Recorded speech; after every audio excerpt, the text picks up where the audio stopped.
তখন ভোর 4টেও পুরোপুরি বাজেনি, আমরা যাচ্ছি গাড়িতে টাইগার হিল সূর্যাস্ত দেখব বলে। প্রচণ্ড ঠান্ডা, পুরো 0 ডিগ্রি। 3:30টের সময় উঠেছি, কারণ 4টের মধ্যে গাড়ি আসবে, উঠতে হবে। তড়িঘড়ি করে রেডি হয়ে উঠে পড়লাম। যত পেরেছি শরীরে চাপিয়ে একদম মোটা হয়ে গেছি, এত ঠান্ডা। আমি বলছিলাম যখন তুই শুনলি, এই দেখ পুরো বরফ পড়েছে, পুরো বরফ পড়েছে। আমি ছবি তুলছি, বরফ নিয়ে দে এভাবে দে, পুরো বরফ পড়েছে। এখান থেকে উঠি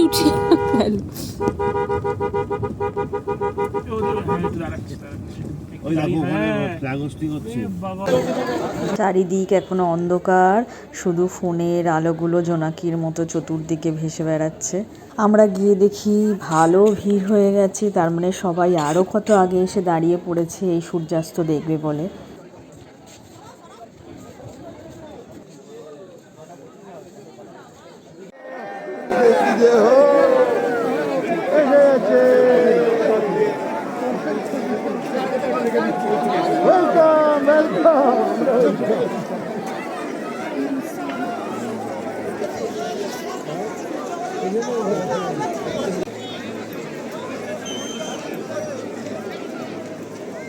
একদম এক্স্যাক্ট 6:24 হলো।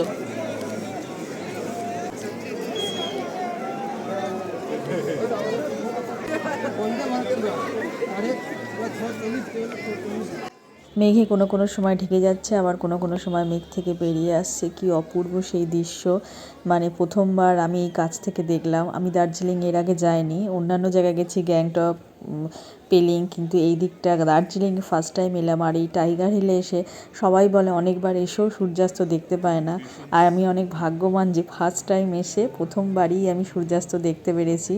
সবাই এই সুন্দর মুহূর্তটাকে ক্যামেরায় বন্দি করে রাখতে ব্যস্ত। লাল টুকটুকে রঙের বল, আর তার মধ্যে থেকে পুরো যেন মনে হচ্ছে আগুন বেরোচ্ছে। জানি না ক্যামেরায় কতটা ধরা পড়ছে, কিন্তু কাছ থেকে দেখে আমি সত্যি চোখ সার্থক করতে পেরেছি। আর এদিকে দেখো কাঞ্চনজঙ্ঘা একদম অপরূপা হয়ে উঠেছে সূর্যের আলোতে। খুবই অল্প সময়ের জন্যই দেখা যায়।